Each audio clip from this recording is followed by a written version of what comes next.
Está Muy puntual, Fernanda. Alejandra. Muy bien. O sea, faltarían tres, ¿no?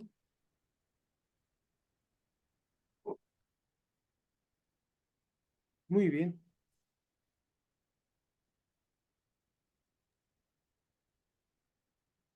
Yo estoy Pues confundida porque yo leí lo de la ética vocacional heroica deportiva ilustrada de Ortega y Gasset. Ajá. Sí, sí corresponde, ¿no? A lo de hoy. sí, es una No, introducción a lo de Ortega. Ajá. no, sería vitalidad, alma y espíritu. La lectura, ¿no? Sería vitalidad, alma y espíritu. No, o sea, pero para hoy sí sería la de Ortega, ¿no? Y la siguiente semana sería Vitalidad, Alma y Espíritu. La Porque próxima semana, pero es de Ortega. Ortega. sí, Es un Lo trabajo que de pasa es Ortega. que, lo que pasa es que encontré en un solo tomo las obras completas de Ortega del Espectador, Ah, ajá. qué bien, qué bien. pero tiene más de 1000 páginas, ¿no? El libro, o sea, es muy Sí, grande. sí, pero lo de vitalidad es relativamente corto. Yo te puse las Sí, yo ya les páginas. pasé, es el libro 5. Ajá. Lo de vitalidad es para la próxima semana, así que está Sí, bien. Con esto Ok. empezamos, contextualizando, no se preocupen. ajá, muy bien. Bueno, arrancamos. Arrancamos y ya los demás les paso el material grabado. Así que Muy buenas bien. noches y bienvenidos. Gracias. Gracias. Recuerden ustedes que pueden intervenir, interrumpir, ¿verdad? Preguntar, comentar, etcétera, ¿no? Libremente, pues, ¿no? Bien, habíamos hablado la sesión anterior del comunicador como un traductor de los diversos lenguajes. Esto es muy, muy importante porque no es una carrera de cine o de radio o de periodismo, es una carrera de comunicación que tiene que abarcar todo el fenómeno, que es un fenómeno lingüístico, de hecho, ¿no? El fenómeno de la comunicación, la traducción de los diversos lenguajes. Los diversos lenguajes que rigen los comportamientos humanos en la interacción social. Saber, por tanto, decodificar los discursos de empresarios, de políticos, de artistas, etcétera. Bien, ¿por qué Sánchez Villaseñor en su carta fundacional de la carrera, recuerden que fue la primera carrera de comunicación como tal que hubo en el mundo, ¿por qué habla de las ciencias sociales, los saberes políticos? ¿Por qué habla de esa necesidad de poder conocer estos lenguajes? Desde luego, el, desde luego la psicología social, desde luego también la historia de las ideas. ¿Por qué habla de todo esto? Bien, las ciencias sociales y los saberes políticos, afortunadamente hay un libro en 2 volúmenes, por lo general se ha publicado en 2 volúmenes, que yo les recomiendo a ustedes porque nos resuelve este problema. Ese libro, el autor es un francés, Raymond Aron. Raymond Aron, que fue un profesor en la Sorbona y también escribió a lo largo de su vida su columna en el periódico Le Monde. Escribió un libro importantísimo que tiene una actualidad en este tiempo de los populismos inusitado. Ese libro se llama El opio de los intelectuales, pero creo que para ustedes, como estudiosos de la comunicación, sí deben conseguir la obra que se llama Las etapas del pensamiento sociológico. Las etapas del pensamiento sociológico. Son 2 volúmenes publicados en español en la editorial Siglo XX de Argentina. Siglo XX de Argentina. Las etapas del pensamiento sociológico. En esos 2 volúmenes, Raymond Aron estudia y nos explica con un sentido de veras, de una claridad expositiva notabilísimas. Incluso yo diría que aprendemos más de esos pensadores que leyéndolos a ellos directamente. Esto que digo no es ninguna barbaridad. Yo sí creo que es muy importante ir directamente a los autores más admirados, ¿verdad? Más necesarios también para entender la problemática social. Pero hay intérpretes que han dedicado buena parte de su vida a estudiarlos. Y es un poco ingenuo pensar que nosotros los vamos a entender mejor que esa persona que que se ha dedicado años y años y años a estudiar esos pensamientos. Estos dos volúmenes de Raymond Aron nos explican el pensamiento de Émile Durkheim. Bueno, quiero saludar a los que llegaron, que son Leyanis y vi a alguien más. Está Leyanis, está José Luis y está Daniela. Está José Luis. ¿Sí? O sea, estamos todos, ¿no? Ya están todos, exacto. Perfecto, muy bien. Perdón la interrupción. Bien. Esos pensadores fundamentales para poder ver los diversos modos que tenemos para entender el fenómeno social que no han sido superados, han tenido pensadores posteriores que han trabajado sobre ellos, que han añadido alguna cosa, pero realmente los grandes sistemas sociológicos responden a unos cuantos nombres. Uno es Émile Durkheim. Durkheim dicen algunos. De hecho, el apellido originario es alemán, es Durkheim, pero él era francés y él pronunciaba Durkheim, o sea, a la francesa. Los franceses tienden a afrancesar, no importa qué nombre extranjero. Yo me acuerdo alguna vez era yo chiquillo viendo una película francesa y oí que decía uno de los actores, y aura un surprise party. Yo dije, un surprise party, surprise party. Pero desde luego, a diferencia nuestra, no tienden a darnos la palabra como se dice en el idioma original. Incluso, por ejemplo, eso también pasa en España. Ya no, actualmente con las actuales generaciones ya no, pero antes así era, es decir, se castellanizaba, no importa qué palabra extranjera. Bien, un pequeño paréntesis. Émile Durkheim, como ustedes saben, fue un discípulo de los más notables discípulos del fundador del positivismo, de la ciencia positiva, que él llamó, que fue Augusto Comte. Augusto Comte, que fue el que dijo que la humanidad, ya les dije esto en la junta presencial, lo recuerdo ahora, que fue el que dijo que la humanidad había pasado por unas cuantas etapas. La etapa teológica, en que todo es religioso, todo es mágico. La etapa filosófica, donde ya empezamos a apelar a la razón para explicar la realidad, y finalmente la etapa positiva. Todo tiene que demostrarse con datos duros, etc. Es el fundador, pero él fue un teórico que de hecho no hizo investigación. El primer discípulo, o uno de sus primeros discípulos, fue Émile Durkheim, que fue el primero en hacer investigación empírica, a base de datos, a base de estadísticas, etc. Émile Durkheim, les recuerdo nada más, tiene una obra que yo recomiendo mucho porque tiene una gran actualidad. Esa obra se llama El suicidio y fue publicada en 1899. Les contaba yo en la otra sesión que él intuía, sospechaba que hombres y mujeres se estaban suicidando más. Y a partir de aquí hizo un recorrido por los ministerios públicos y comparó diversos tiempos los datos que había sobre suicidas. Y en efecto, en proporción geométrica, habían crecido los suicidios a fines del siglo XIX. Eso se debe a muchas cosas, la civilización industrial, la huida de una enorme cantidad de población campesina hacia las ciudades, el crecimiento de las ciudades a tal punto que se numeran las calles, antes no estaban numeradas, se crea el transporte colectivo, se abren una cantidad notable de cafés porque las personas tienen un poco de miedo.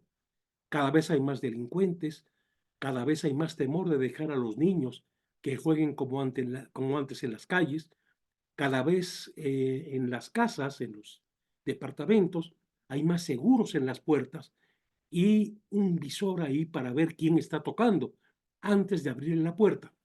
Es decir, el crecimiento de las ciudades empieza a hacer que haya cada vez más personas no conocidas, que cada vez haya más extraños, más fuereños, digamos, en el propio barrio, la propia colonia, etc.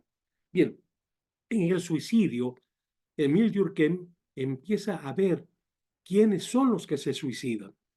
Y entre otras cosas, descubre que los que más se suicidan son los ateos. Cuidado que esto es muy importante, ¿eh?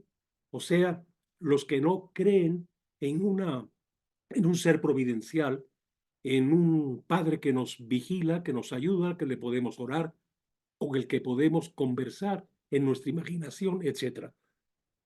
Luego, eh, no tanto como los ateos, pero con un alto porcentaje de suicidas, están los protestantes, porque el Dios de los protestantes es un Dios de temor y temblor. El protestante no tiene confesonario, no se confiesa. Esto de la confesión es como el psicoanálisis de alguna forma. Uno va y cuenta lo que no se atreve a hablar, lo que le apena, le avergüenza, le da miedo, no comprende. Y cuando hay alguien que en nombre de un ser superior le dice, no importa lo que le haya contado, yo te perdono en el nombre del Padre, del Hijo y del Espíritu Santo, tiene como un sentido de confianza, se siente agradecido también, etcétera. De alguna forma reencuentra una luz en su camino. El protestante no, está solo. Él ora y ora ante un Dios distante, poderoso, omnipotente, y no solamente eso, sino que en la línea calvinista, como ustedes saben, el hecho de tener riquezas, de ser reconocido, se interpreta como un signo de que Dios está contigo. Pero si además te han despedido, no tienes trabajo, eres un ser excluido, etcétera, tienes el terror de la condenación. Me estoy hablando de la mentalidad de hombres y mujeres en el siglo XIX y en la primera parte, la muy primera parte del siglo XX. Después son los judíos los que menos se suicidan, mucho menos en relación con los protestantes y desde luego en relación con los ateos. ¿Por qué? Durkheim mismo era judío francés. ¿Por qué? Porque los judíos tienen el sentido profundo de comunidad, el sentido de que tienen que estar juntos, porque pueden ser excluidos, porque pueden ser perseguidos, porque han sido expulsados de no pocos lugares de Europa a lo largo de los siglos. Esto crea esa confraternidad, ese sentido de que hay que ayudarse, porque no sabemos lo que se puede venir sobre nosotros. Aunque tienes un miedo, aunque no tienes una pertenencia total o cuasi total a la sociedad en la que vives, en la que trabajas, etcétera, sí tienes un sentido de nosotros, es decir, de que no estás solo. Pero los que menos se suicidaban eran los católicos. Eran los católicos por eso, por la confesión, porque no había puritanismo en principio en la tradición católica, porque había también una reivindicación del cuerpo de alguna forma. Este sentido, digamos, de un Dios de misericordia, de un Dios de perdón, ayudaba a las personas a sentirse siempre dignas. El hecho de que había un Dios encarnado, que había entregado su vida, que había sido crucificado, etcétera, provoca un sentido, un llamado, digamos, a la misericordia, a la compasión y a la confianza de que de hecho no estás solo. Es un Dios con el que puedes hablar tratándolo de tú, etcétera. Esa fue la investigación de Durkheim, que es también muy importante porque nos revela un concepto que va a ser fundamental en las ciencias sociales, la anomia, es decir, lo terrible que es no pertenecer, no tener señales de identidad. Vean ustedes que esto es un fenómeno que no se había dado nunca antes en la historia de las sociedades humanas. El hecho de no identificarte con el medio, de sentirte un extranjero. Vean ustedes, ese sentido de anomia es lo que explica obras tan complejas, tan imposibles de que se hubiesen escrito antes, como la obra de Kafka, por ejemplo. La obra de Kafka, es decir, el dominio del abstracto, eres un número, eres una estadística, No eres una persona concreta que comparte un conjunto de valores con los demás. Eso explica que Camus haya hecho una novela que significativamente se llame El extranjero, el hombre que es extranjero en el lugar mismo donde nació y donde se educó y donde se crió. Esto explica también el surgimiento del movimiento del absurdo, del teatro del absurdo. Ionesco, Samuel Beckett, Gelderode, etcétera. Este teatro que nos hace sentir, ¿verdad?, de que no hay racionalidad última, de que no tienes modo de identificarte en una compartición de valores con tus prójimos, con tus conciudadanos, etcétera. Es decir, un cambio radical en el mundo que va a explicar no solamente estos movimientos literarios y cinematográficos también, ¿no? Por ejemplo, el cine de la incomunicación. Esto es algo que no se podía concebir en el siglo XIX, XVIII, XVII. En primer lugar, porque no había cine, claro está. Pero como las novelas de ese tiempo, en que arranca el siglo XX, sería imposible de escribirse en siglos anteriores, en tiempos anteriores. Si hubiese un cine en aquel tiempo o un teatro, unas obras centradas en la incomunicación sería algo que la gente no entendería. Es decir, no iría a verlas. Se aburriría terriblemente, diría, pero qué locura. El tipo este que ha hecho esto está loco, ¿no? O está loca la que ha hecho esto. Es un fenómeno nuevo que inaugura el siglo XX y que ha perdurado hasta este siglo en el cual nos encontramos en su primer cuarto. Bien, Durkheim en ese sentido es un pensador muy significativo porque acuña ese concepto antes imposible de haberlo siquiera descubierto, que es la anomia, la falta de señas de identidad, la extranjería de todos y cada uno. Es uno de los pensadores que nos explica Raymond Aron y que es fundamental para entender las posibilidades de interpretación de los grupos sociales, de la sociedad en la época actual. El otro es Vilfredo Pareto, el italiano que es el gran creador, revelador de la sociología de las élites, que hay que tomar en cuenta. Recuerden una frase de Pareto: la historia es un cementerio de aristocracias. Un cementerio de aristocracias. Llega un movimiento revolucionario, barre con la clase dirigente y se instalan ellos como el referente último, como la nueva clase dirigente. Gilas, que fue en un principio en el yugoslavo marxista-leninista, tenía dificultades con Tito, que era su compañero de armas, su camarada, y en general con los miembros del partido, y escribe un libro que se llama La Nueva Clase. Es decir, como antes eran los burgueses, ahora hay la nueva clase de ideólogos que son los que se han amparado del poder. Y si no asumes esa pertenencia, estás fuera, vas a la cárcel, tú tienes que ir al exilio, etcétera, etcétera. Además, por otro lado, Pareto nos hace vislumbrar algo en la cual, por cierto, no suelen reparar ni los marxistas al uso, ni los fascistas al uso tampoco. Y es que de hecho el arte popular es más poderoso en la medida en que son más poderosas, más cultas y han hecho trabajos más extraordinarios las élites. Es la gran sociología de las élites, el gran maestro de la sociología de las élites, el gran investigador de las élites en la historia, es Vilfredo Pareto. Leer la sociología de Pareto es difícil.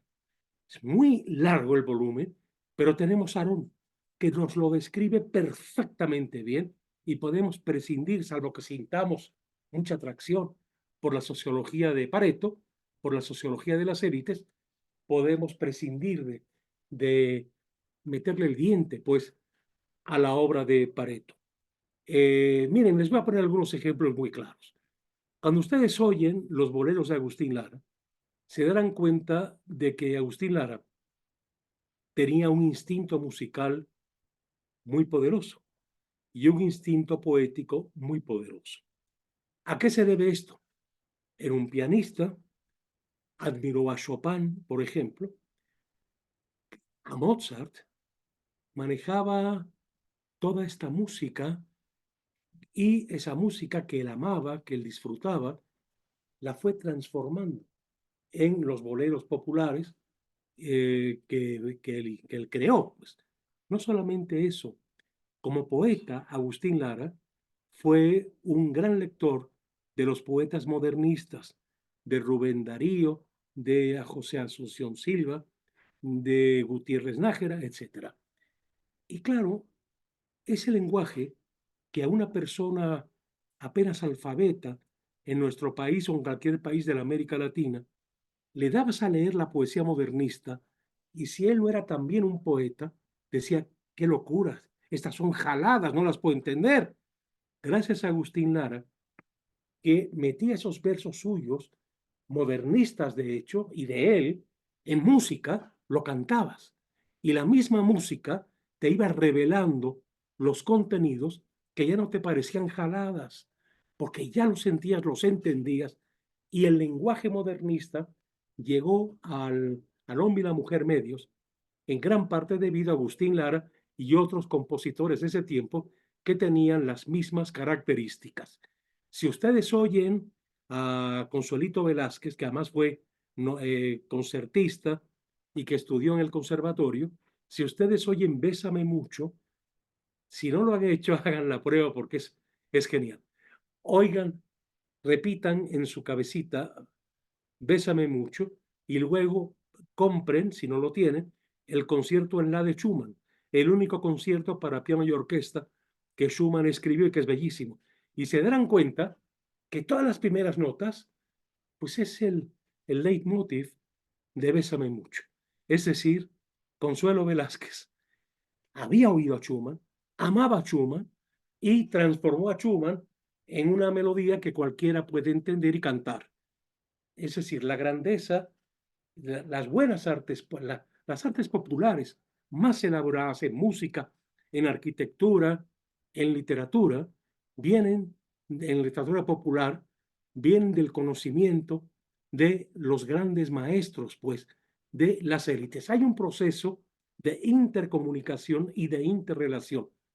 Por ejemplo, Haydn, el gran músico Haydn, el gran maestro de la música clásica, del periodo clásico, Haydn era un hombre de origen campesino, era un hombre que amaba profundamente las danzas populares austrohúngaras, etc.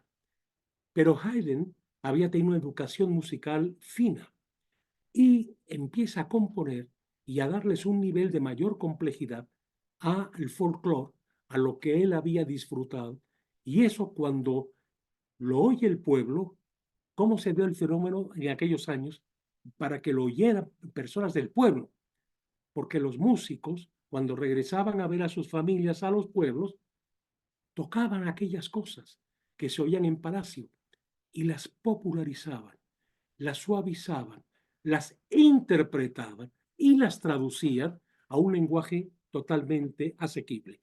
La arquitectura, por ejemplo. ¿Por qué Florencia, entre tantas otras ciudades, nos resulta admirable? Porque en Florencia, como ustedes saben, había una élite ilustradísima, de un buen gusto excepcional, y entonces el pueblo, en la construcción de sus viviendas, imitaba lo que veía, pues, en las construcciones de la nobleza de la época. Es la teoría de Pareto que no podemos desdeñarla. Ven ustedes que de pronto es muy triste cuando vemos lo que era la vivienda popular en la Ciudad de México, en San Luis Potosí, en Zacatecas, en fin, en todo el Bajío, en que había un grupo muy cultivado que construía esos palacios que maravillaron a Humboldt en la Ciudad de México de aquellos años y empiezan a construir siguiendo esos cánones. Cuando esa élite va desapareciendo, Cuando se vulgarizan las personas que tienen el poder, se vulgariza a sí mismo la construcción popular. Yo entiendo que para alguien de izquierda, que no tiene esto que oponerse a ser de izquierda, pero no le gustaría que fuera así. Quisieran que todo fuera un arte espontáneo, ¿ver? Creado por los más humildes, no es cierto. Hay un proceso de imitación de los modelos más elevados y esto genera un arte popular de mucha mayor calidad, de mucha mayor calidad. Miren ustedes, por ejemplo, José Alfredo Jiménez. Si ustedes cuentan los versos de los corridos del gran José Alfredo, a mí me encanta, verán que son octosílabos. ¿De dónde viene el octosílabo? Del romance castellano, de la última Edad Media y del Renacimiento español.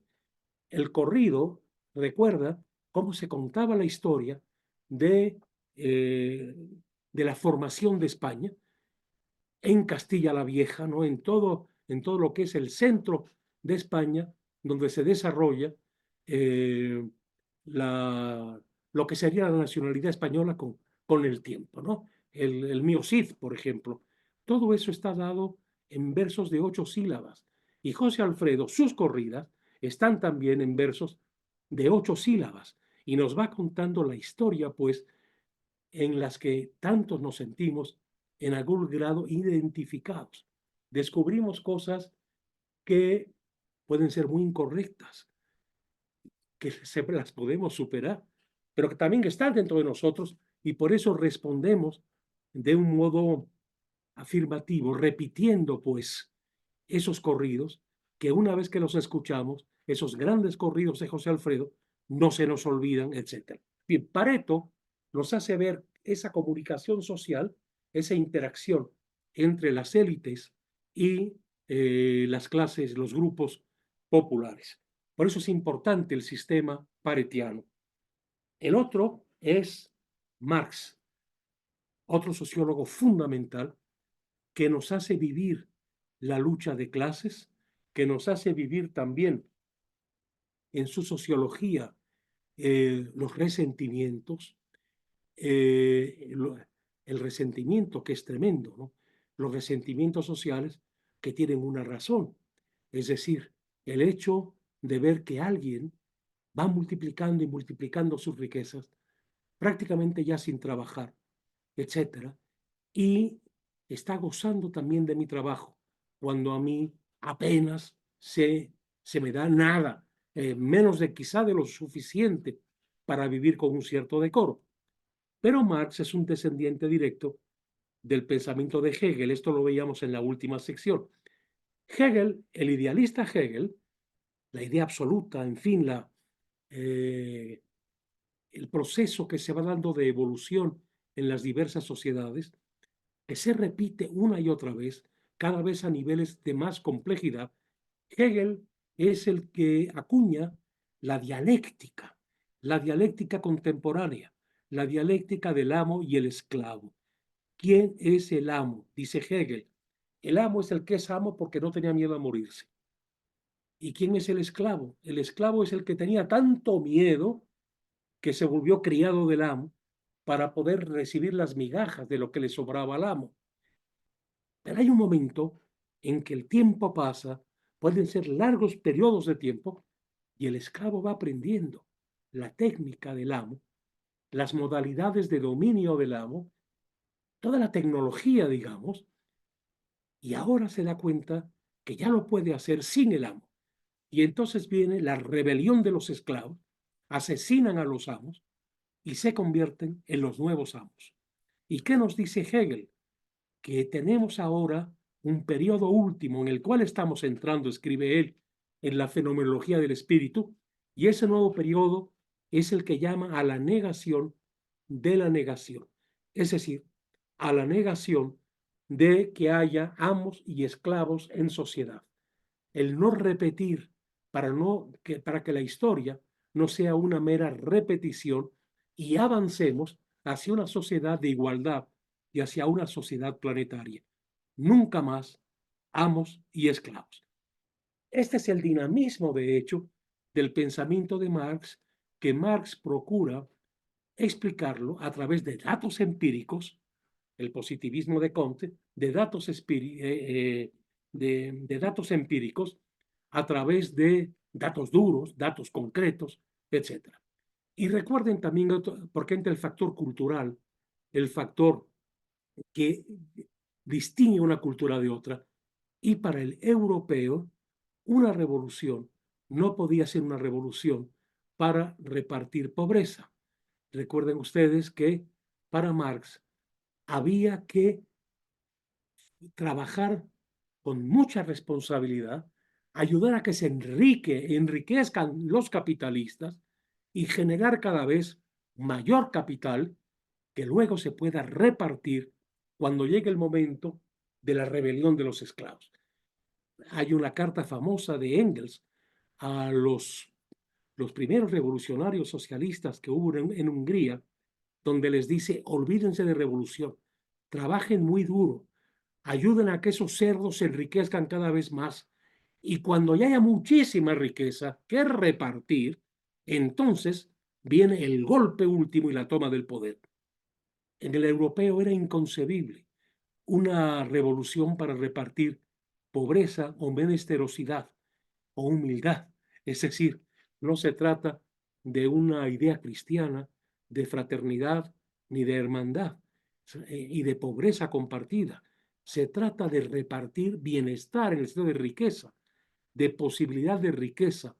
Y una vez que toda la sociedad llegue a un grado de igualdad, se ha llegado al fin de la historia.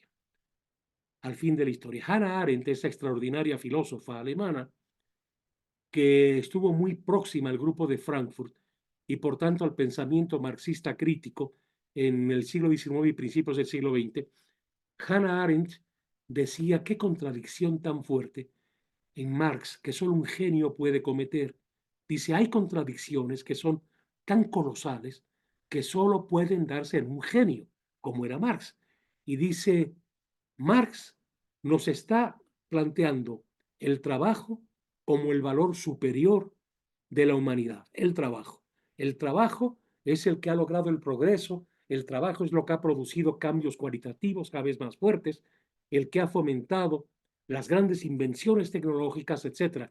Y dice Hannah Arendt, pero resulta que en la sociedad sin clases, cuando se haya anulado para siempre la relación de amos y esclavos, pues ya no va a ser necesario el trabajo. Eso está en la ideología alemana de Marx. Entonces, ¿cómo es posible que usted describa al hombre y explique al ser humano por el trabajo para llegar a una sociedad en la que no hay trabajo?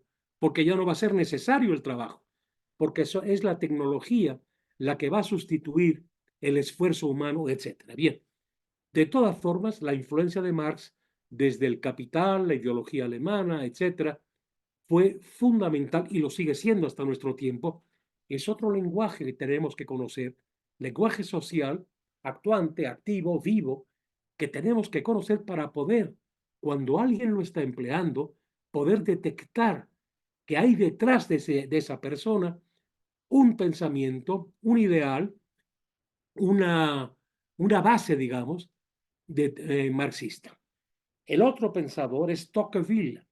Alexis de Tocqueville fue un francés curioso que emigra por curioso, no por necesidad, a los Estados Unidos y ve y describe como nadie lo que va a ser la sociedad tecnológica despersonalizada, etc. Es decir, la sociedad de masas en bruto. Es un autor que solemos no tomar demasiado en cuenta, no tenerlo demasiado presente, pero que es muy importante ver el análisis que hace de la primera potencia en el mundo, que es los Estados Unidos, actualmente, Alexis de Tocqueville. El otro es Max Weber. Max Weber, yo les comentaba a ustedes que como creo que fue Talcott Parsons, que de alguna forma fue un discípulo de Max Weber, Talcott Parsons realmente no añade nada definitivo o último en cuanto a sustancia al pensamiento de Weber, pero escribió libros muy importantes y uno de ellos se llama, el principal, El sistema social, donde desarrolla también la cuestión, la teoría de los roles sociales, etcétera, etcétera. Pero bueno, es imposible pensar que se creara un partido político weberiano. ¿Por qué? Porque Weber no es un hombre de ideologías, es un hombre de pensamiento científico que va analizando la complejidad del fenómeno cultural y hace ver que la cuestión de las mentalidades es definitiva. Entonces tú no puedes aplicar las mismas causalidades en la China, en los Estados Unidos, en Francia o en México. Son diferentes. Por eso dedica estudios impresionantes a los grandes movimientos culturales en el mundo, pero no hay una idea, no hay una ideología, digamos, que pudiera mover a las masas.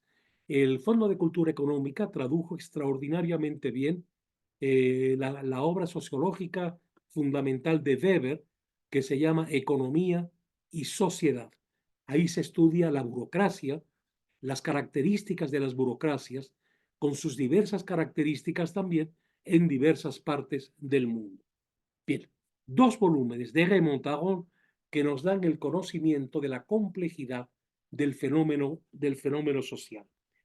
Por otro lado, también, aparte de las etapas del pensamiento sociológico, cuando Sánchez Villaseñor decía que había que tener este dominio de los lenguajes sociales, de las estructuras sociales, no podemos olvidar el estudio de la psique en las transformaciones conductuales en las sociedades humanas.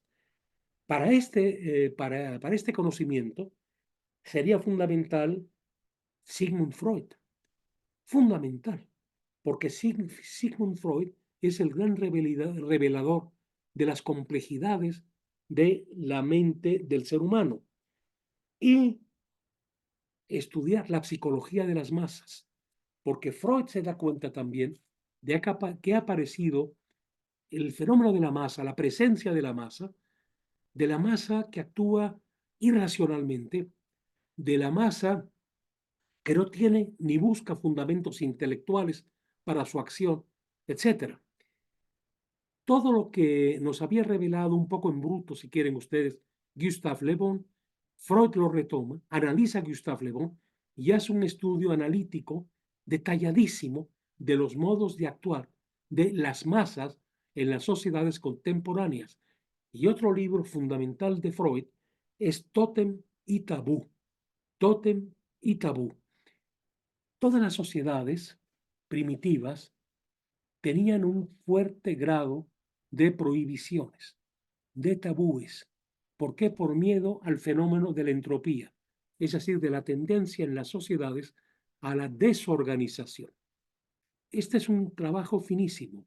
Por ejemplo, Claude Lévi-Strauss, el gran antropólogo, cuando lo hicieron miembro de la Academia Francesa, la Academia de la Lengua, y cuando te hacen miembro de la Academia, ya en España creo que es igual, aquí no sé, creo que no es necesario el requisito. Tienes que dar un discurso, pero un discurso que aporte algo, un discurso que de alguna forma resume lo que ha sido tu aportación en el pensamiento.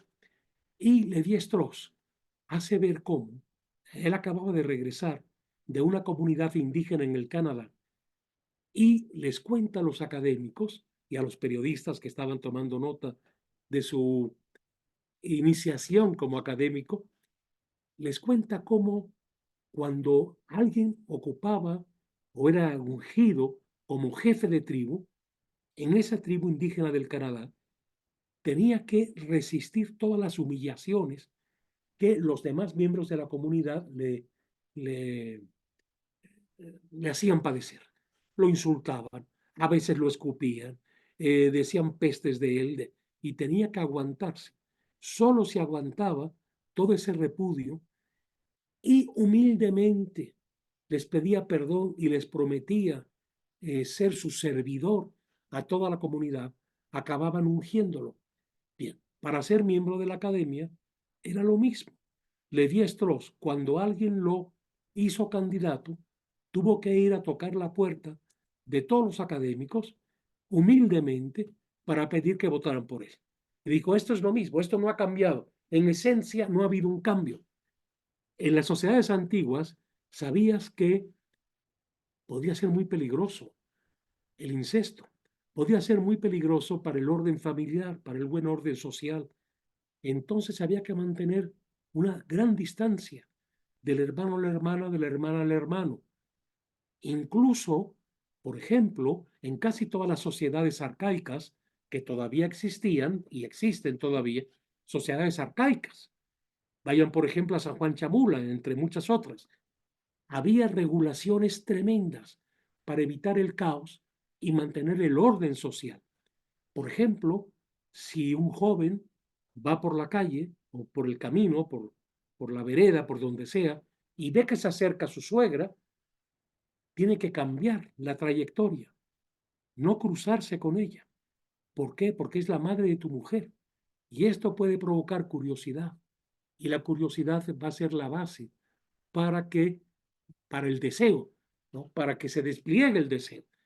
Freud nos hace ver en un largo viaje por muchas sociedades arcaicas, tradicionales, pues estudiadas, y nos hace ver la fuerte carga de prohibiciones absolutamente inconcebibles para la sociedad liberal, pero que sin embargo vamos a encontrar que siempre está la zona de lo prohibido, de lo que no se puede hablar, de lo que no se toca, de lo que no se dice, etcétera, porque la sociedad tiende, como nos hicieron ver tanto científicos sociales contemporáneos, tiende al desorden. Entonces se procura mantener un cierto orden que nos permita interactuar. Bien. Junto con esas obras de Freud, Tótem y Tabú, la psicología de las masas, podríamos añadir el malestar en la cultura. Habría también que estudiar un buen tratado de psicología social. Por eso en la carrera, desde que se inicia la carrera, estaba la psicología social, donde muchos incluían el estudio de Sigmund Freud, no como psicoanalista, ¿no? Eso no tendría ningún sentido en la carrera, pero sí como pensador que ha desarrollado una psicosociología, una psicosociología. Bien, de la psicología social, donde se estudian todas estas cuestiones, las diversas formaciones sociales y el peso de la mente en los comportamientos humanos, yo recomendaría dos.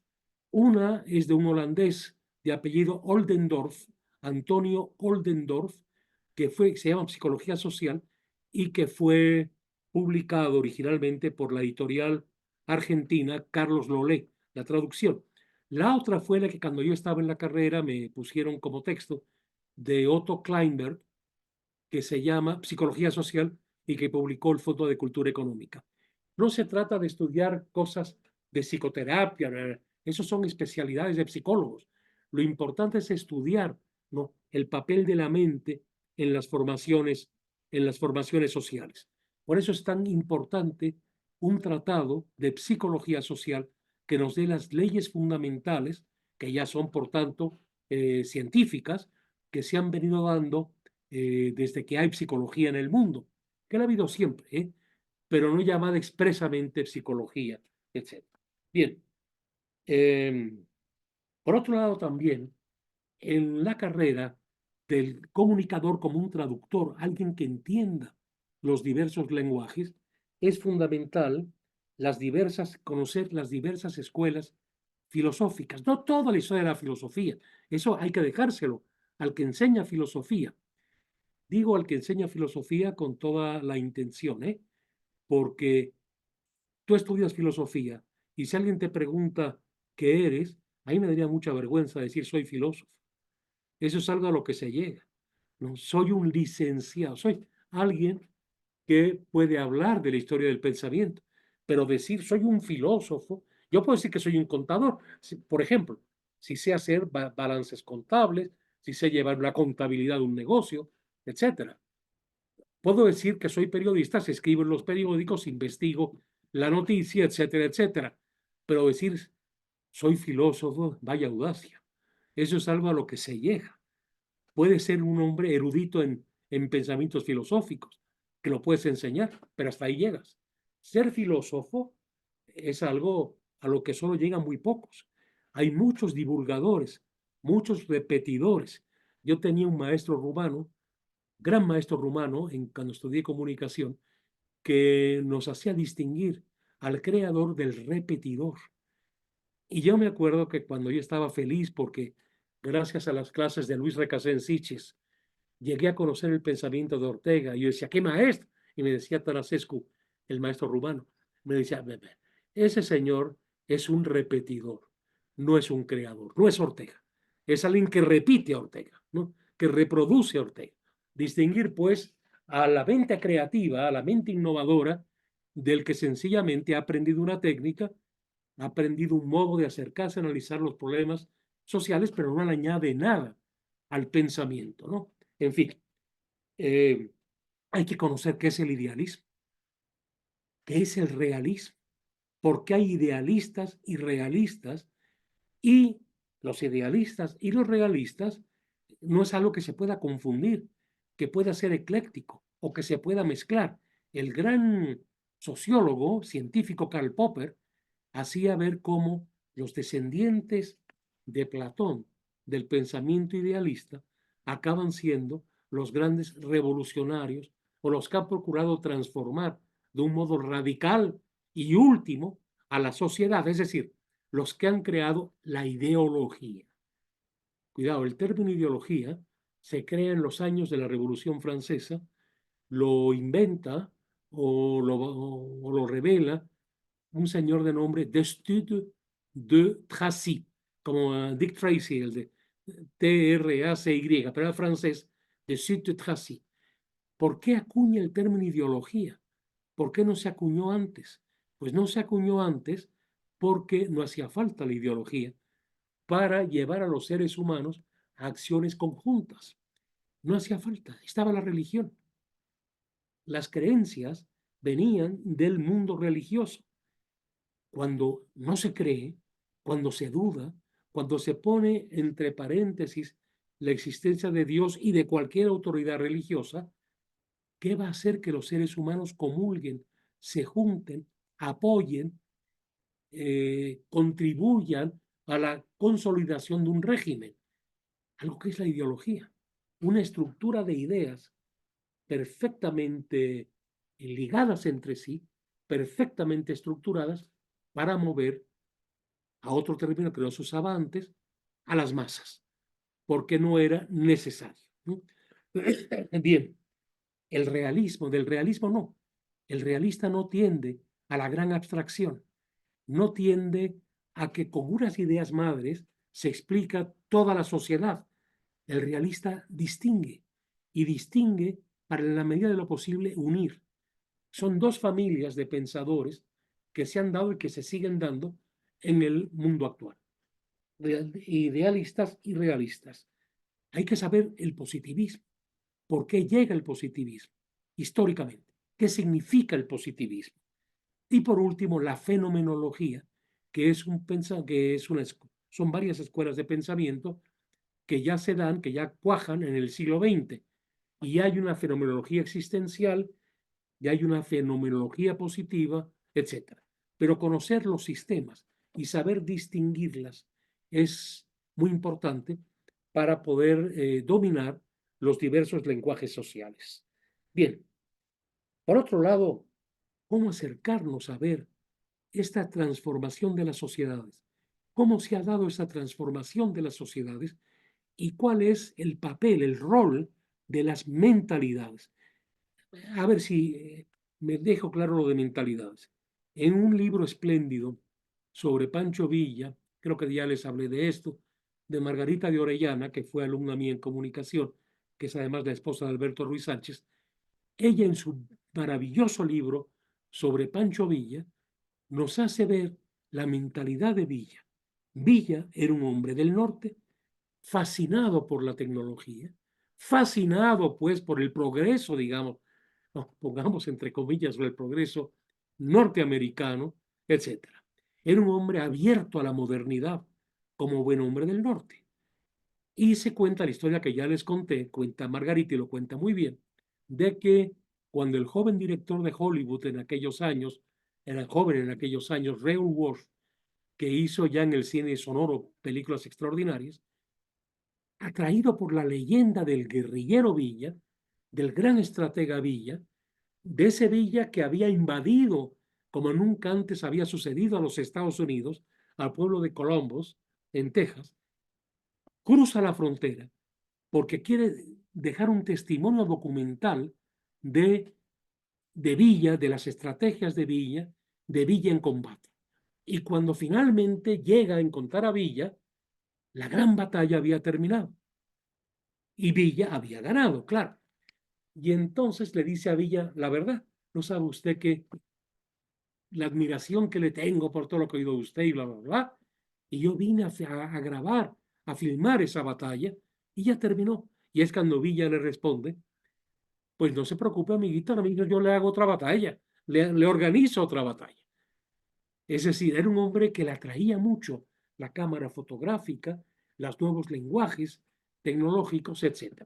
Líder popular, pues sí, pero poco o nada que ver con Emiliano Zapata. Como no sea que uno y otro se preocupaban de los pobres, de los excluidos, etc. Eso sí los unía, pero nada más.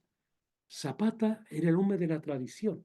Como bien nos enseñó John Womack en su gran libro sobre Zapata, Zapata y el zapatismo de Zapata, de Emiliano, no el de Chiapas, es la historia de alguien que quería regresar, retornar a la Mesoamérica antes de la llegada de los españoles, es decir, a la sociedad tradicional.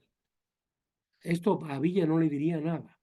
Villa quería la modernidad, la transformación, etcétera, la nueva tecnología. Un problema de mentalidades que es muy importante. Es muy difícil, no es fácil que se puedan comunicar tranquilamente los sonorenses con los oaxaqueños.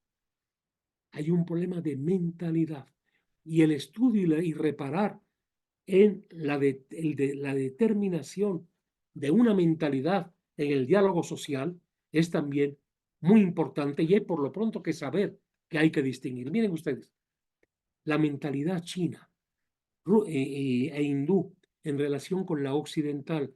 El gran escritor Rudyard Kipling, que nació en la India, pero fue siempre un inglés. Qué curioso, ¿verdad? Esto es muy raro que le pudiera pasar a un italiano o a un español. Generalmente un italiano, un español, un francés meridional, e incluso no meridional, hasta un francés de París, del norte, cuando nacen cuando son hijos de franceses, de españoles, de italianos, y por algún motivo nacen fuera de la tierra de sus padres o de sus abuelos, acaban siendo del lugar en que nacieron. Se dejan tocar. Pero con los ingleses no ha pasado eso, ¿eh? Y en general tampoco con los alemanes ni con los nórdicos. No es lo que vamos a analizar, todo eso sería motivo de un curso. Pero Rudyard Kipling nació en la India, conoció Inglaterra cuando ya era un hombre que de una cierta edad, y fue un inglés hasta que se murió, como si no lo hubiera tocado para nada todo su contorno de mayoría de habitantes hindúes. Incluso acuñó una frase que es la siguiente, hablando de Oriente y de Occidente. Kipling escribió, Never the twain shall meet. Nunca los dos se encontrarán. Nunca el mundo oriental y el mundo occidental se podrán comprender. Ha habido cambios, ciertamente. Ha habido formas de acercamiento. Hemos tenido hoy en día muchas informaciones de lo uno y de lo otro, pero si de pronto nos sueltan en Nueva Delhi, estamos en un mundo que claramente no es el nuestro. Podemos a nivel ideológico, a nivel mental, a nivel conceptual, pensar lo mismo, pero lo vivimos de otro modo, lo sentimos de otro modo y la comunicación se vuelve sumamente difícil. Lo podemos ver, por ejemplo, en la llegada, en principio, de un europeo a vivir en México, no digamos en el México del Sur, que le va a costar más trabajo, sino en el México del Centro y en el México del Norte. Las formas de cortesía, de delicadeza, el modo de hablar metafórico, la molestia con ciertas expresiones vulgares o groseras, eso desconcierta al que llegó de Europa y lo desconcierta tremendamente. Y la actitud que sentimos poco delicada del europeo cuando llega por acá, eso también va creando diferencias que pueden hacer muy difícil, si no hay buena voluntad, la comunicación humana. Por eso tenemos que ver lo de Ortega la semana que viene, que es muy esclarecedor de este asunto, ¿no? Bien, afortunadamente para ver los sistemas de pensamiento en movimiento y cómo se van transformando las sociedades y cómo, aunque se dé un cambio cualitativo semejante, el modo de vivirlo es diferente. Tenemos una obra que pocos conocen y que es una obra muy clara, un trabajo de investigación notabilísimo, que se debe a un inglés que emigró a los Estados Unidos y que fue profesor en la Universidad de Duke, en Carolina del Norte, toda su vida. Él se llama Alban Witchery, Widgery. Witchery. Es un libro por el que vale la pena viajar. En español hay una traducción que creo que se llama Las grandes doctrinas de la historia.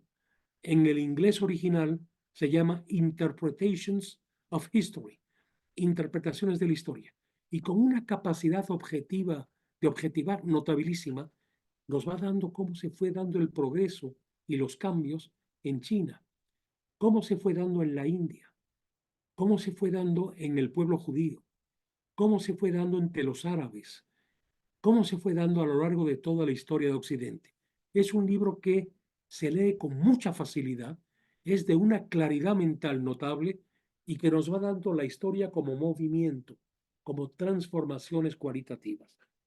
Este libro para mí es el mejor vehículo para lo que quería el padre Sánchez de conocimiento de las sociedades cambiantes, el devenir en las sociedades. El otro serían dos libros, muy grandes los dos y muy complicados también, el de Oswald Spengler, La decadencia de Occidente, o el de Alfred Weber, el hermano de Max Weber, que se llama Historia de la Cultura. La decadencia de Occidente está publicado por Espasa Calpe y La historia de la cultura de Alfred Weber está publicado por el Fondo de Cultura Económica. Ahora bien, si leemos los dos libros, si analizamos lo que es la psicología social, nos daremos cuenta que el proceso cultural tiene tres movimientos. Primero, el ser humano está alterado, está fuera de sí, como el niño. Para el niño, todo es fuera, casi nada es dentro. Según va creciendo, va surgiendo el sentido de, de deslumbramiento, de descubrimiento de que él es otro, y empieza también a preocuparse y de algún modo a sufrir en alguna medida. Pero al principio el niño, como un pueblo muy joven, está alterado, está fuera de sí, está rendido a lo otro. Recuerden ustedes que Karl Marx, después del trabajo, hay otra categoría en el pensamiento, en la sociología de Marx, que es la alteración. Cuando descubres que te han vaciado de lo que tú sientes que tú eres. Y entonces quieres luchar contra ese colonialismo, contra esa imposición, contra el ser alienado y encontrarte a ti mismo. Lo mismo le pasa al niño. El niño está alterado. El hombre o la mujer primitivos están fuera de sí. No viven desde dentro de sí o a partir del sí mismo. Están en lo otro, como las masas. Están fuera de sí. Y luego viene el ensimismamiento. O sea, cuando no te hallas, cuando como persona o como comunidad te sientes que no estás a gusto, que no estás instalado, que no te hallas, por tanto. Esa expresión no hallarse es muy clara y muy precisa. De la alteración a meterte en ti mismo para entender, procurar entender ese mundo que me expulsa, ese mundo que no me quiere, ese mundo que me hace sentir extraño, ese mundo que me discrimina, etc. Te metes en ti mismo. ¿Para qué? Para poder entender los lenguajes exteriores y poder regresar al, al, al, al tráfago social, a la sociedad en movimiento y poderme yo imponer de alguna manera, poder yo cuando menos convivir y ocupar un lugar y ser respetado. Todas las sociedades han pasado de vivir alteradas a de pronto quedarse metidos los seres humanos en sí mismos, cuestionarse, procurar explicar lo que pasa afuera para luego retornar con fuerza una vez decodificado, dicho de otro modo, una vez traducido lo que sucede afuera. Por eso la carrera de comunicación, el centro, lo que le crea, lo que le da la diferencia específica es la necesidad de conocer los diversos lenguajes para poderlos traducir, para poder, para poder contribuir a que la sociedad se entienda lo que de hecho está pasando, lo que de hecho se está tramando, y el asunto es ciertamente altamente complejo. Bien, vamos a acercarnos al sistema cultural. Si ustedes tienen alguna pregunta, alguna crítica, por favor, díganlo, ¿no? Si no, sigo, ¿no? Bueno, vamos a ver cómo esto de la cultura. Miren, la cultura en principio era los cultivos, ¿no? Lo que surge del modo en que trabajas, del modo en que produces, del modo en que tú te relacionas con tu entorno inmediato, etcétera. Pero utilizar la palabra cultura como sentido a una comunidad para poderte unir en función de ciertos objetivos que propones como objetivos comunes, etcétera. La cultura como tal, el estudio de la cultura, se da o empieza cuando se está en crisis, cuando hay crisis. Cuando hay crisis estás en busca de sentido. Es como el que se siente tan mal porque no sabe vivir entre los demás y se va a un psicoanalista o a un terapeuta para poner un poco de orden y para poder traducir lo que pasa en él y poder acercarse a poder entender lo que pasa a los demás. Busca orden, busca sentido. Recuerden que el gran analista Viktor Frankl, el gran analista decía que un porcentaje altísimo, casi total, de los que entraban a tratamiento con él era porque no le habían sentido ni a lo que hacían ni a lo que hacían los demás. Es decir, una falta radical de identidad. El hombre en busca de sentido se llama uno de sus libros más importantes.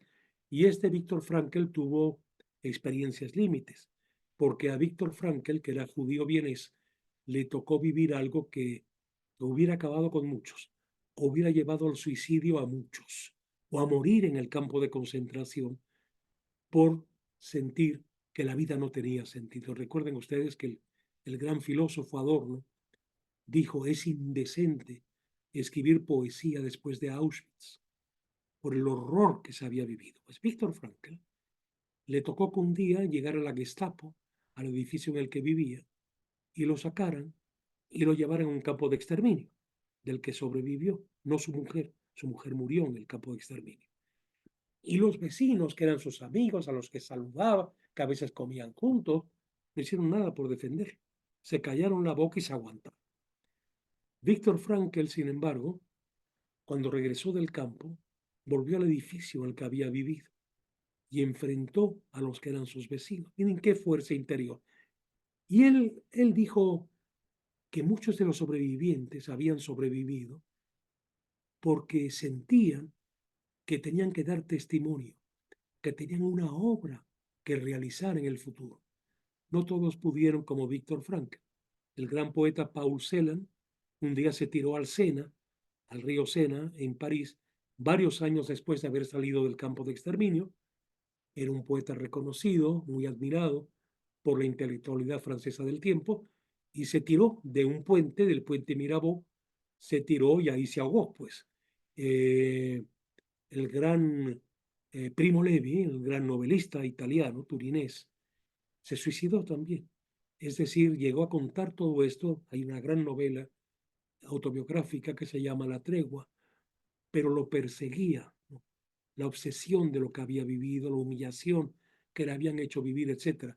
Si nosotros queremos acercarnos a la terrible cotidianidad de un campo de exterminio, yo diría que hay que leer un libro de el español Jorge Semprún que se llama La escritura o la vida, la escritura o la vida, publicado por Tusquets. Ahí nos cuenta la vida cotidiana en un campo de concentración, que tuvo que haber sido terrible porque Jorge Semprún era un, como dicen en España, era un señorito, era un catrín de una familia de la altísima burguesía española. Su papá, que era católico y muy católico, era republicano y liberal también, y fue embajador de la República en Holanda. Y lo mandó a estudiar a París. Y en París se fue haciendo marxista. Jorge Semprún lo agarró la Gestapo, lo sometieron a unas torturas espantosas, que era lo único que él no quería rememorar, para nada. Y poco el año en que muere de viejo, porque vivió mucho, era un hombre muy vital, por otro lado, muy enamorado, muy en fin. Y un hombre encantador, por otra parte. Jorge Semprún lo contó, las torturas, arrancarle las uñas, etcétera. Lo pudo enfrentar y contarlo y recrearlo en un libro hasta el final. Y sus novelas, que una parte importante de ellas nos hablan de la vida en los campos de concentración, fue algo que hizo muchos años después de haber salido del campo. El libro se llama La escritura o la vida. O vivo y recupero lo perdido, o escribo y me hundo en la depresión. Terrible aquello. Y en efecto fue un guionista de éxito en el cine francés. Fue un hombre que vivió intensamente bueno, la buena comida, los amores, en fin, ¿no? Un hombre de mundo. Y luego empezó a escribir y a recordar. Pero había que vivir antes, porque si no se iba a caer en la amargura, en el pesimismo, en lo que dijo Adorno, ¿no? ¿Cómo se va a escribir poesía después de Auschwitz? Pero en fin, Viktor Frankl fue un hombre que tuvo el valor de rescatar toda esa experiencia y de confrontar a aquellos que habían sido indiferentes ante, ante su dolor. Bien, el término cultura empieza a usar, por ejemplo, en Grecia, aparece con los sofistas. Es decir, cuando ya los grandes sistemas de pensamiento se habían hecho, se habían construido, primero son la pareja, siempre hay una pareja, la pareja no de relación humana, la pareja que se plantean el mismo problema, de Heráclito y Parménides, las dos oposiciones. Para Heráclito todo es devenir, todo es cambio, necesariamente. Recuerden la frase aquella, no te puedes bañar dos veces en las aguas del mismo río. Y para Parménides, el ser es estático, el ser no se mueve, el movimiento no existe, es ilusión, etc. De esa pareja de Heráclito y Parménides va a suceder otra, el idealista Platón y el realista Aristóteles, lo cual es muy interesante porque o la vida es movimiento o la vida es estática o todo está en la mente o todo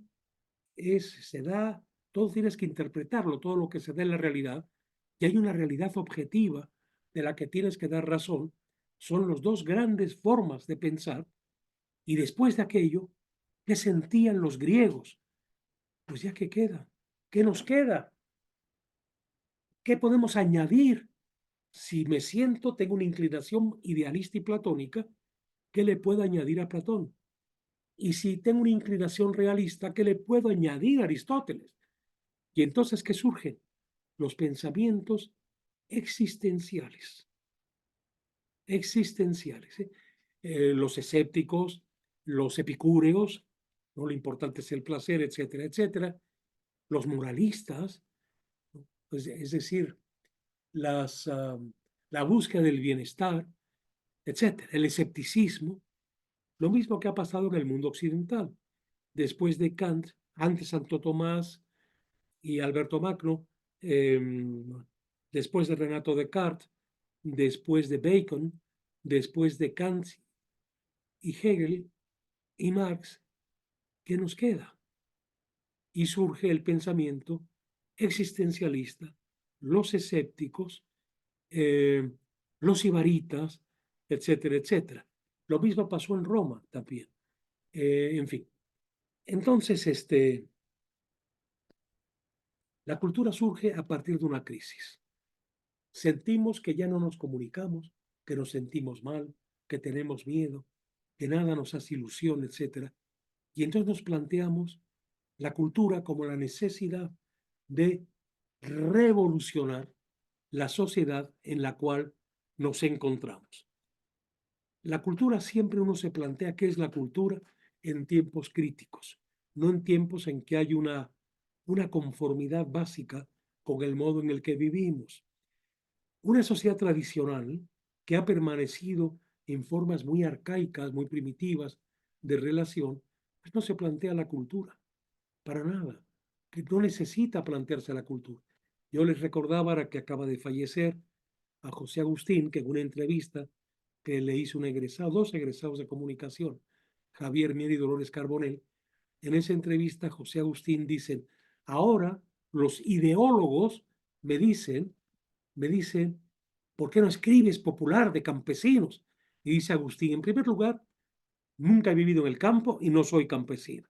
Y en segundo lugar, si le escribo una novela de campesinos, si la pudiera escribir, me muero de hambre porque los campesinos no leen. Y ya les decía yo en la sesión pasada que es verdad. El campesino no necesitaba leer porque vive en un sistema muy integrado de ideas y creencias, donde es muy clara su pertenencia y muy claro también el que es un fuereño, un extraño a la comunidad y un extraño al grupo.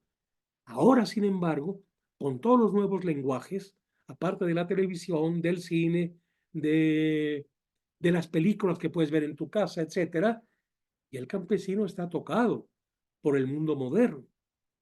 Quizá ahora el campesino debería leer. Quizá por eso la importancia que le daba Edgar Morán, que todavía vive y ya tiene más de 100 años, y todavía escribe y todavía habla en público. A mí me parece extraordinario. Un ejemplo de vitalidad, la de Edgar Morán. Edgar Morin se escribe. Morin es un apellido sefardita de origen ibérico, de judíos de España, pues, que ya en Francia se convirtió en Morin, Edgar Morin. Aquí están los Gómez Morín, en fin, es un apellido muy antiguo. En fin.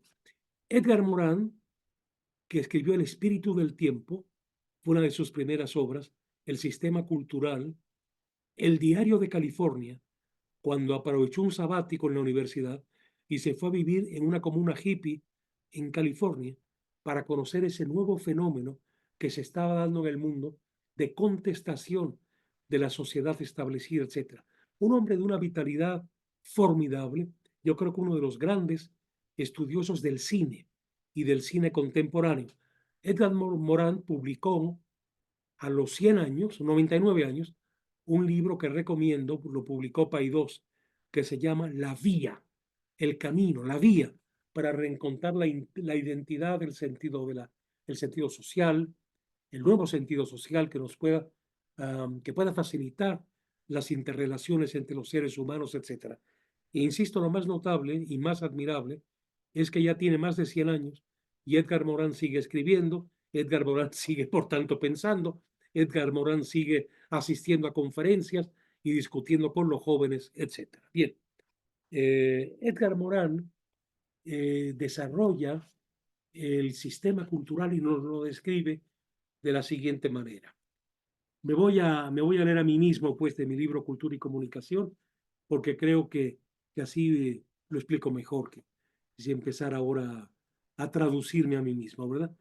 Dice, pero no nos alejemos del problema de la comunicación y recordemos el esquema descriptivo de la cultura realizado por Edgar Morin, para quien ésta se describe como la cultura, como un sistema indisociable donde el saber, almacén cultural, sería registrado y codificado, asimilable solo por los detentores del código, o sea, los miembros de una comunidad dada, lenguaje y sistema de signos y símbolos extralingüísticos, ligado constitutivamente a patrones modelos que permiten organizar y canalizar las relaciones existenciales, prácticas y o imaginarias. Para él está, por un lado, la existencia. La existencia es el fluir de las cosas, que paulatinamente y sin darnos cuenta va cambiando. De pronto algunas cosas ya no nos saben, ya no son distantes, no las podemos aceptar, no sabemos qué nos pasa, pues. No, tenemos como una rebelión oculta, un rechazo del saber acumulado, o sea, de los códigos y patrones modelos de conducta de nuestros padres, abuelos, tíos, políticos, empresarios vigentes en el mundo en el que estamos. Es decir, de pronto nos sentimos ajenos, nos sentimos extraños. Ese saber sentimos que no es el nuestro. Sabemos que tenemos que construir otro saber, la posibilidad de otro modo de vivir, de otro modo de organizar la sociedad. Es la existencia, pero la existencia, los cambios que se van dando, el flujo de pequeños cambios, de pequeñas molestias, de pequeñas reacciones, tenemos que decodificarlo y de entenderlo. Piensen ustedes, por ejemplo, ahora que acaba de fallecer, en lo que significó la literatura de José Agustín, que es lo que mejor explica esto. ¿Por qué tantos jóvenes de mi generación se sintieron identificados con José Agustín? En tiempos de cuando era muy jovencito, José Agustín fue precoz, un hombre de un gran talento, de un flujo narrativo natural. Escribió siempre muy bien, endemoniadamente bien, yo diría, pero a partir de su propio lenguaje. A José Agustín y a tantos jóvenes de su generación en la Ciudad de México, aquel lenguaje solemne de los políticos, en que, por ejemplo, todo lo extranjero era desconfiable. Las estaciones de servicio de Pemex decían petroleros mexicanos al servicio de la patria. Bueno, todo esto parecía una cursilería para los que teníamos 16 años entonces, terrible. El ver la cosa tan formal de los padres, el que si te interesaba una chava o viceversa, presentarlo a la familia era todo un lío, la familia lo veía con desconfianza. Todo ese mundo, esas canciones edulcoradas, que las sentíamos como cursis, y que aquello nos reventaba, aquella solemnidad, aquellas personas mayores, vestidas siempre de gris o de negro, etcétera. Todo eso era rechazado.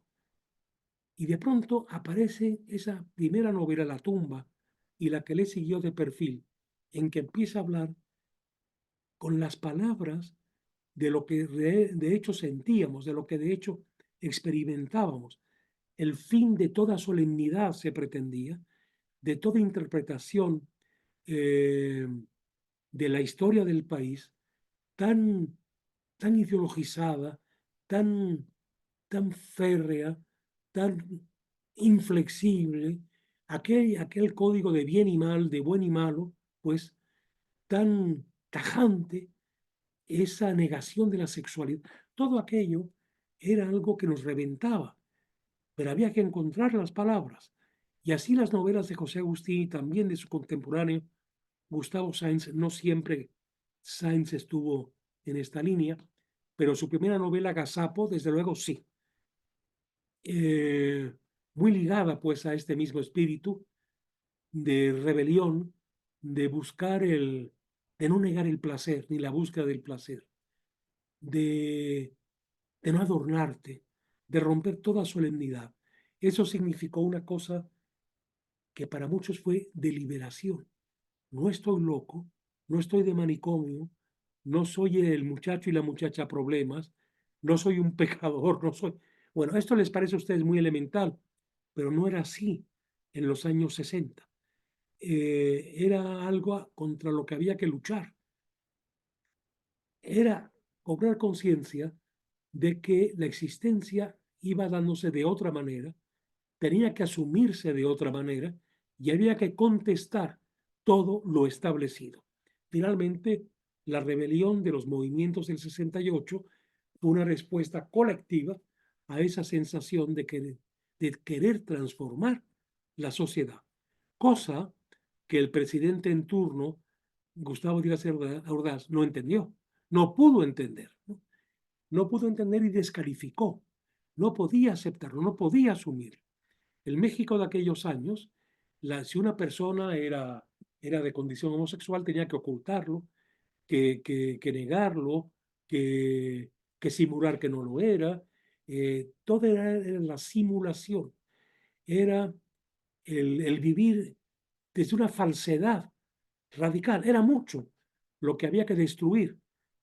La mujer como que no podía ni tener llave de su casa. Todas estas cosas que hoy nos parecen incomprensibles eran lo normal en aquel tiempo. Miren, era tan normal que una película con algún desnudo, como no fuera muy convencional, muy burgués, como las que interpretaba Ana Luisa Pelufo, por ejemplo, una película europea del tiempo, las prohibían. Prohibieron a Jean-Luc Godard, prohibía la censura o cortaba a, a las películas de Luis Buñuel. La Dolce Vita se prohibió exhibirse comercialmente, igual que la Viridiana de Buñuel. Eso hoy en día nos parece inconcebible. Yo recuerdo que llegué de Francia, donde estudiaba, y vi una película, anunciada una película en el cine Coliseo, que estaba en la calle, que se llamó San Juan de Letrán, y que ahora es el Eje Cárdenas, y vi que ahí estaba la película del director, era Clouseau, H.G. Clouseau, y la película se llamaba La Verdad, La Vérité, con Brigitte Bardot y Marie-José Nat. Y a mí me había impactado mucho. Hoy en día no creo que sea tan buena película, ¿eh? Pero yo era muy jovencito entonces, y la película me había impactado muchísimo cuando la vi en París. Y voy al cine Coliseo y de pronto dije, aquí han cortado algo, que no puede ser, aquí algo falta, esto no se puede entender. Claro, habían cortado desnudos, escenas de alcoba, etcétera. Incluso ciertas cosas que decía eh, la actriz al actor o el actor a la actriz, censura directa, abierta y camuflada. Si esto no puede ser, qué horror, esto es un sacrilegio. ¿Cómo se va a cortar la obra de, de un gran director de cine como es Clouseau? Pues sí, era cortada, sí, era cortada. Había un movimiento que todavía existe, que se llamaba El Muro y tenía varios nombres, Frente Anticomunista Mexicano, en fin, un movimiento que postulaba, en primer lugar era secreto, era una sociedad secreta. Si entrabas ahí tenías que tomar un seudónimo y no conocías a los otros de otras células que formaban parte de ese movimiento. Se consideraba que todos los males de la humanidad los provocaban los judíos, los masones, y me falta alguien, los judíos, en fin, que para ellos era lo mismo. Si eras judío, eras comunista y eras masón. Y si eras masón, eras comunista y seguramente judío, etcétera, ¿no? Por este movimiento primitivo, horrible, este, estaba infiltrado en la UNAM, estaba infiltrado en la Ibero, boicotearon, por cierto, el estreno que hubo dentro de la UNAM de la película de Fellini, La Dolce Vita. Eran de una mojigatería, verdaderamente, eso se entiende por reaccionario. Estás en contra de cualquier novedad, por seria que pudiera prometer ser esa novedad, ¿no? Un movimiento como ese, un movimiento mojigato, puritano, que buscaba la restauración de lo convencional, era algo que se da en estas épocas de ruptura, en estas épocas de crisis, los que no quieren que nada cambie, porque tampoco ellos son capaces de cambiar, de reconocer que hay en ellos otras posibilidades. Todo eso lo niegan, todo eso lo cercenan, todo eso lo callan.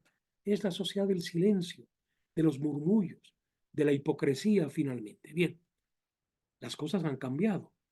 Hoy en día estas gentes de este movimiento que ahora se llama el Yunque no pueden, y que existe, que está de alguna forma vivo, pero que ahora emplean otro lenguaje, ya no son tan radicales, tan abiertamente cerrados, ¿sí? Porque no se los permite el tiempo. Pero entonces, en los 60, el tiempo sí se los permitía y buscaban infiltrarse y consideraban además que tenían que aliarse al partido hegemónico, al PRI, para infiltrarse y un buen día que se produjera, digamos, el golpe de Estado. Pero el hecho es que había gente que creía en ese, se decían católicos, en ese catolicismo rígido que nada tiene que ver con los evangelios, etc. El país ha cambiado mucho. Hoy en día, en principio, no se censuran las películas. Bueno, seguir más lejos. En México estuvo prohibidísima una película basada en una gran novela que es La sombra del caudillo. El autor de La sombra del caudillo, Martín Luis Guzmán, uno de los mejores narradores que hemos tenido en la literatura mexicana, y Julio Bracho la llevó al cine e hizo la que es sin duda la mejor película de Julio Bracho.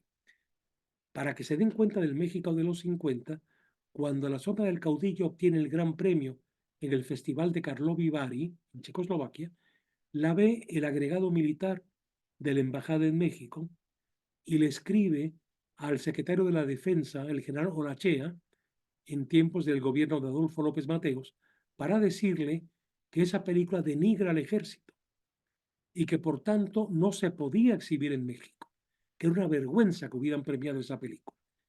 Y algunos estábamos en la cola en el cine Versalles, donde se iba a estrenar la película, y de pronto no hay película. ¿Cómo? No, no hay película. Llegaron los del ejército, incautaron la película y no la pudimos volver a ver, creo que hasta los años 70, que se puso en la Cineteca. Una censura que hoy en día sería inconcebible.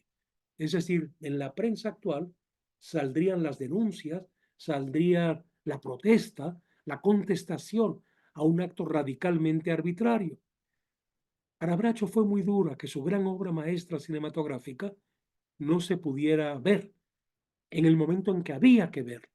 Porque si uno veía La sombra del caudillo, se daba cuenta del poder militar todavía existente, poder excluyente y poder censor y represor. Y eso no querían que pasara, para conservar el partido hegemónico, al PRI, ¿no? En su modo absolutamente castrante y que procuraba que no entrasen nuevos aires ni nuevas interpretaciones de la sociedad. Han cambiado pues las cosas y han cambiado mucho. Pero también en lo que estamos en el sistema cultural, vemos que la existencia se mueve y que va modificando la tradición y que va modificando lo establecido, lo sacralizado, etcétera. Y que si no atendemos al flujo de la existencia, un modo de darse cuenta es viendo cine de autor, buen cine, leyendo novelas, porque la novela nos va decodificando o codificando, perdón, decodificando, deconstruyendo lo que se nos quiere dar como algo definitivo. Nos va desengañando y nos va haciendo conocer el fondo de las cosas. Miren ustedes, la ideología no permite la entrada de la vida. Todo se vuelve estático, conceptual, último, definitivo. Pero la literatura nos da la vida. Ni lo negro es totalmente negro, ni lo blanco es totalmente blanco, ni lo puro es totalmente puro, etcétera, etcétera. Como quien dice, a través de la literatura y del buen cine, encontramos el negrito en el arroz, lo que los poderosos no quieren que veamos. Los poderosos clericales, los poderosos marxistas, leninistas, los ortodoxos liberales, tradicionales, etcétera. Es decir, el poder. El poder no quiere que nada cambie, que todo siga igual. Recuerden ustedes que una gran novela, una de las grandes novelas del siglo XX, se llamó El Gato Pardo. Con esa novela hizo Luchino Visconti una bellísima película con el mismo nombre, El Gato Pardo, con Alain Delon, Claudia Cardinale y otros, Burt Lancaster y otros grandes actores. El Gato Pardo, el conde, el protagonista de la novela, tiene una frase terrible. Aceptemos, hagamos como que todo cambia, asumamos que todo cambia, tomemos el poder para que todo siga igual. Es decir, se trata de que no cambie en el fondo nada. Tomamos el poder y todo. Lo que estamos viviendo ahora en México, la restauración del PRI, finalmente.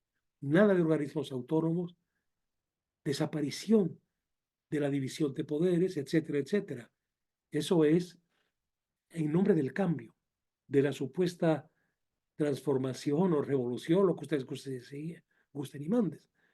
¿Para qué? Para que nada cambie, para que todo siga como antes, para que los negocios los sigan haciendo los políticos y para que los grandes empresarios, los más poderosos, los que tienden al monopolio, se sientan protegidos, que no haya más competencia, ¿no? De empresas de fuera, etcétera. Se trata de causarle todos los favores del régimen, de que no haya más clientes que los que ellos puedan tener, que no tengan pues ninguna oposición y ninguna diferencia. Se habla de cambio, transformación. ¿Para qué? Para que todo siga igual. Para volver a aquel PRI hegemónico, censor y represor. Hay que leer El Gato Pardo. Es una novela de una actualidad impactante. Y otra cosa, ya un dato sobre el autor, el conde de Lampedusa, siciliano, que a lo largo de tenía un gran amor a la literatura, hombre de gran cultura, y fue rumiando su novela a lo largo de toda su vida. Y la publica cuando ya está poco antes de morir. Es cuando finalmente la entrega a la imprenta. Imagínense qué novela tan profunda, tan honda, que la rumió durante 40, 50 años hasta finalmente terminarla y entregarla a una casa editorial. Gran novela. El gatopardismo es eso, hacer creer a los demás que todo está cambiando, cuando todo no es más que una reacción, una restauración de lo que había antes y conservasen los políticos y los empresarios sus propios privilegios. Vean lo feliz que anda Carlos Slim. Está encantado. Puede ejercer el monopolio, se ha multiplicado su fortuna precisamente en este sexenio. Cuidado. Es algo muy viejo también. Pero para entender estas cosas se requiere tener un sentido de estos fenómenos, de la psicología social, de las mentalidades humanas, etcétera. Que es lo que un comunicador tiene que hacer, arrojar luz sobre la realidad y también tener la sensibilidad de los diversos lenguajes que se mueven en sociedad. Bien, yo tengo sobre este asunto del sistema cultural, bueno, es todo un libro, se llama Cultura y Comunicación dedicado a esto. Yo quisiera hacerle una pregunta. Adelante, por favor. Hablando de esto del gatopardismo, bueno, en primer lugar, bueno, antes de eso, que es mi pregunta más importante, Sí, sí. quería regresar a La sombra del caudillo, Ah, preguntarle si usted piensa que en esta novela de Martín Luis Guzmán tuvo algo que ver Nelly Campobello, ah, porque dice que la censuraron porque denigra al al ejército. ejército, ¿no? Pero Nelly Campobello, como una apasionada de Villa, ¿no? Y además como pues una criatura que nació en medio de la revolución y fue una criatura hija de una mujer que tuvo que ser de todo para sobrevivir, pues esperaban a los del ejército y luego también a los revolucionarios y vivió unas cosas terribles, pero ella siempre escribió muy bien de Villa, pero también narró las cosas terribles un poco. A Villa no, o sea, Villa siempre lo mantuvo como un héroe santo, casi, casi, ¿no? Ah, Pero alrededor, pues sí se puede leer un poco e incluso se ve un poco toda esta, en toda su personalidad a lo largo de su vida, se ve cómo la marcó ese periodo, ¿no? De violencia. Y Martín Luis Guzmán estuvo muy enamorado de Nelly Campobello. así es. Él, Nelly Campobello, y fue Nelly Campobello gracias a él. Sí, pero la sensibilidad de ella era diferenciadísima. Cartucho es una gran novela, es una de las grandes novelas de A esa pesar de época. su lenguaje, ¿no? O sea, su forma de escribir es muy peculiar. Sí, a mí me encanta, me fascina Cartucho. La he leído 2 veces, quizá más, y la abro a cada rato. Qué sensibilidad, cómo iba captando todo ese horror y cómo nos da el modo en que te acostumbras al horror, a las peores cosas, ¿no? Que estás viendo, la barbarie, pero en medio de eso creciste, en medio de eso te desarrollaste. Y fue duro para ella ser mujer, porque le regatearon todos los reconocimientos posibles. El propio Martín Luis, que la publicó, no hablaba mucho de ella, ¿eh?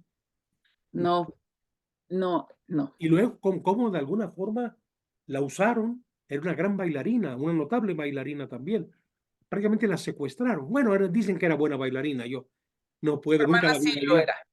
era. Bueno, pero el caso es que la secuestraron finalmente, la tenían secuestrada en realidad, ¿no?